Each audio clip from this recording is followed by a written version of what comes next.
ആരാധന, ദൈവത്തെ ആരാധിക്കുക.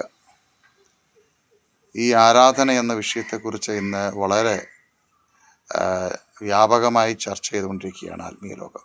എങ്ങനെ ആരാധിക്കണം, എന്താണ് ആരാധന? പ്രിയ സുഹൃത്തുക്കളെ, പണ്ട് ഇസ്രായേലിൽ ഈ മരണ വീട്ടുകളിൽ വിലാപം കഴിക്കാൻ വേണ്ടിയും കരയാൻ വേണ്ടിയൊക്കെ ആൾക്കാരെ വാടകയ്ക്ക് എടുക്കുമായിരുന്നു, റെൻറ്റിന് കിട്ടുമായിരുന്നു. അപ്പോൾ അവർക്ക് ആ ഡ്യൂട്ടി നല്ലപോലെ ചെയ്താൽ അവർക്ക് അതിൻ്റെ പൈസ കിട്ടും, റെൻറ്റ് കിട്ടും. നല്ലപോലെ ചെയ്യുന്നവർക്ക് വീണ്ടും വീണ്ടും ബുക്കിംഗ് കിട്ടും, ഇരിക്കാൻ വയ്യാതെ ബുക്കിംഗ് കിട്ടും. നല്ലപോലെ കരയുന്നവർക്ക് നല്ല നല്ല ഇഷ്ടം പോലെ സ്ഥലങ്ങളിൽ പ്രോഗ്രാം ലഭിക്കും. ഇന്ന് നമ്മുടെ ആത്മീയ ലോകത്തിൽ ഈ ഒരു അവസ്ഥയിലേക്ക് മാറിയിരിക്കുകയാണ്. ഈ കരയാൻ വേണ്ടി ഉള്ള ഗ്രൂപ്പ് പോലെ ആരാധിപ്പിക്കാൻ ഒരു ഗ്രൂപ്പ്, ആരാധനയ്ക്കൊരു ഗ്രൂപ്പ്, പ്രസംഗിക്കുന്ന ഗ്രൂപ്പ്, ഇതിനെല്ലാം റെൻ്റുണ്ട്. ഇതിനൊക്കെ ഫിക്സ്ഡായിട്ട് ചില ആൾക്കാർ വെച്ചിട്ടുണ്ട്. ദൈവമക്കളെ, യഥാർത്ഥമായി ഇതെല്ലാം ശുശ്രൂഷയാണ്.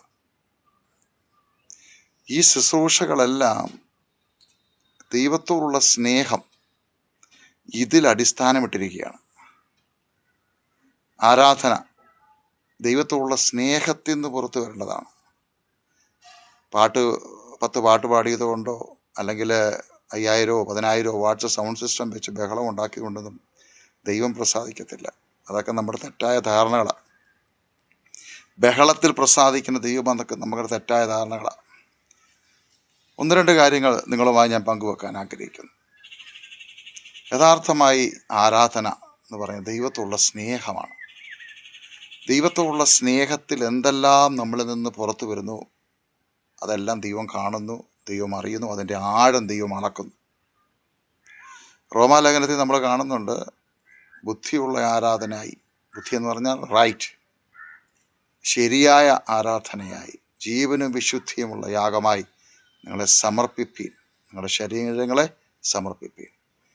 ഒന്നാമതായ ആരാധന ഒരു സമർപ്പണമാണ്. ദൈവത്തോടുള്ള സ്നേഹത്തിൽ ദൈവത്തിനു വേണ്ടി നമ്മളെ തന്നെ യാഗമായി സമർപ്പിക്കുന്നതാണ് ആരാധന എന്ന് പറയുന്നത്. സുവിശേഷങ്ങളിൽ ശീമോൻ്റെ വീട്ടിൽ യേശു ഭക്ഷണം കഴിക്കാൻ പോകുന്നതാണ്. അവിടെ ഒരു സഹോദരി ഓടിക്കേറി വരുന്നു, പാപിനിയായ സഹോദരി. അവൾക്ക് അവിടെ വരാൻ പോലും യോഗ്യതയില്ല, എന്നിട്ട് പോലും അവൾ യേശുവിനുള്ള സ്നേഹം നിമിത്തം ഓടിയെത്തുകയാണ്. എപ്പോഴും ഓർക്കുക, യേശുവിനുള്ള സ്നേഹം നിമിത്തം നമ്മളിൽ കൂടെ എന്തെല്ലാം പുറത്തു വരുന്നു അതെല്ലാം വർഷിപ്പാണ്, ആരാധനയാണ്. ചിലപ്പം കരയുമായിരിക്കും, ചിലപ്പോൾ ഓടി വന്ന് ദൈവത്തിനെ മുട്ടുമടക്കി പ്രാർത്ഥിക്കുകയായിരിക്കാം. നമുക്കൊരിക്കലും ആരാധന ഇങ്ങനായിരിക്കണം അങ്ങനായിരിക്കണം എന്ന് പറയാൻ കഴിയില്ല. സ്തോത്രം.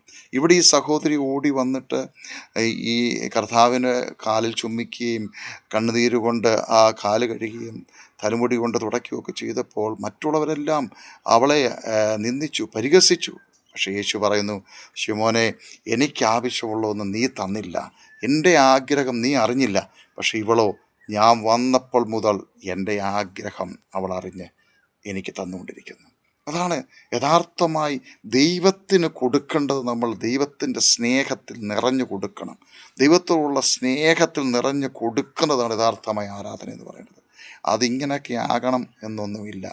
പാട്ടുപാടാം, പ്രാർത്ഥിക്കാം, തുള്ളിച്ചാടാം, ഇതൊക്കെ ചെയ്യാം. പക്ഷേ അതുമാത്രമല്ല ആരാധന എന്ന് പറയുന്നത്.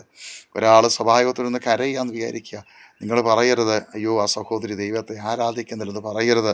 അത് തെറ്റായ കാര്യമാണ്. ആ ഹൃദയം ദൈവത്തിനെ പകരുകയാണ്, നന്ദി പറയുകയാണ്. ദൈവമക്കളെ, നമുക്ക് മടങ്ങി വരാം.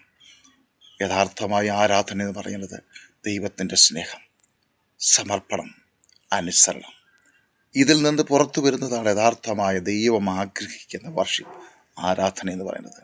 ശത്രുക്കളെ സ്നേഹിക്കുക, ആലംബഹീനരെ സഹായിക്കുക, ഇതെല്ലാം വർഷിപ്പിലുള്ളതാണ്. നമ്മുടെ ചിന്ത പാട്ടുപാടുന്നത് മാത്രമാണ്. ദൈവമക്കളെ, യഥാർത്ഥമായി ദൈവത്തോടുള്ള സ്നേഹത്തിൽ നിങ്ങൾ എന്തെല്ലാം ചെയ്യുന്നു അതെല്ലാം ദൈവം നമ്മളെക്കുറിച്ച് മഹത്വമെടുക്കുന്നു. God bless you. ദൈവം അനുഗ്രഹിക്കട്ടെ. Thank you.